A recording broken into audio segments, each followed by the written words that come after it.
पता है, हम रोजाना ना जाने कितने ही सिंबल्स या प्रतीक देखते हैं, लेकिन क्या कभी रुककर ये सोचते हैं कि इनके पीछे क्या कहानियां छिपी हो सकती हैं? कुछ कहानियां तो यकीन करना मुश्किल हो जाता है। आज हम एक ऐसी ही कहानी में उतरने वाले हैं जो सच कहूं तो किसी कल्पना से कम नहीं लगती। ये शाही प्रतीक शायद कहीं देखा देखा सा लग रहा होगा, है ना? पर असल सवाल तो ये है कि ये आया कहाँ से और इसकी कहानी वो क्या है? तो ये जो प्रतीक है, ये है प्रिंस ऑफ वेल्स का।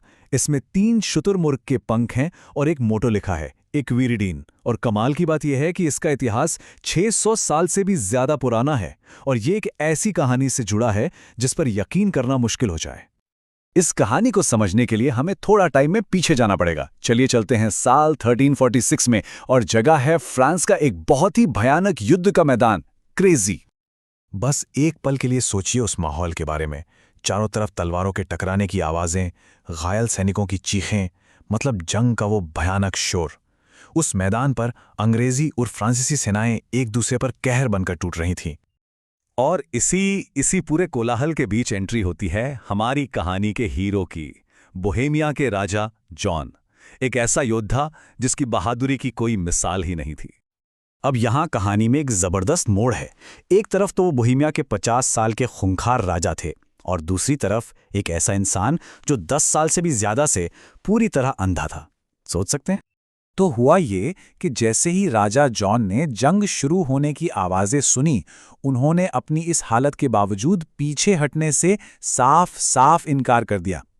वो किनारे पर खड़े होकर तमाशा देखने वालों में से नहीं थे। और बस यहीं से ये कहानी इतिहास में अमर हो जाती है। राजा ने एक ऐसा फैसला लिया, एक ऐसा हुक्म दिया जो हमेशा के लिए याद रखा जाने वाला था। उन्होंने अपने शूरवीरों को एक ऐसा हुक्म दिया जिसे सुनकर सब चौंक गए। उन्होंने कहा, मेरे घोड़े को अपने घोड़ों के साथ बांध दो ताकि मैं भी दुश्मन पर एक आखिरी वार कर सकूं। अच्छा, तो सवाल यह है कि उन्होंने ये किया कैसे? पहला कदम, राजा के घोड़े की लगाम को उनके सबसे वफादार शूरवीरों के घोड़ों से बांध दिया गया। दूसरा कदम, वो पूरा का पूरा ग्रुप एक साथ दुश्मन की सेना के बीचों बीच घुस गया। और तीसरा, सबसे हैरतअंगेज कदम, राजा सिर्फ आवाज को सुनकर अपनी तलवार चला रहे थे। वो दुश्मनों को देख नहीं, सिर्फ सुन सकते थे। ये एक तरह से एक आत्मघाती मिशन ही था। लेकिन कभी कभी हार में भी एक ऐसी विरासत बन जाती है जो जीत से कहीं ज्यादा बड़ी होती है। तो चलिए देखते हैं कि लड़ाई खत्म होने के बाद क्या हुआ। जब जंग की धूल बैठी तो मैदान पर एक बहुत ही भावुक कर देने वाला नजारा था। राजा और उनके वफादार शूरवीर दोनों के शव एक साथ पड़े मिले, और वो अब भी एक दूसरे से वैसे ही बंधे हुए थे। उनकी इस बेमिसाल बहादुरी का असर उनके दुश्मनों पर, यानी अंग्रेज सैनिकों पर भी बहुत गहरा पड़ा। वो राजा की हिम्मत देखकर सच में दंग रह गए थे।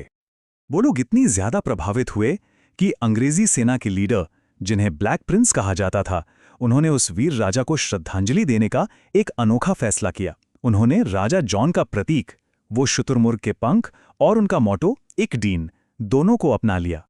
तो ये इकडीन का मतलब क्या है? ये एक जर्मन शब्द है जिसका मतलब होता है मैं सेवा करता हूं। ये उस कर्तव्य और सेवा की भावना को दिखाता है जिसके लिए उस राजा ने अपनी जान तक दे दी। और इस तरह ये पूरी कहानी जुड़ जाती है। साहस का वही प्रतीक और वही मोटो पिछले 600 से भी ज्यादा सालों से प्रिंस ऑफ वेल्स इस्तेमाल कर रहे हैं। सोचिए, एक ऐसी विरासत जो जंग के मैदान में जीत से नहीं, बल्कि एक अंधे राजा के असाधारण साहस से पैदा हुई थी। ये कहानी हमें सोचने पर मजबूर कर देती है ना? कि एक विरासत बनाने के लिए असल में क्या चाहिए होता है? क्या सिर्फ जीत जरूरी है, या फिर हार में दिखाया गया वो साहस जो कभी हार नहीं मानता?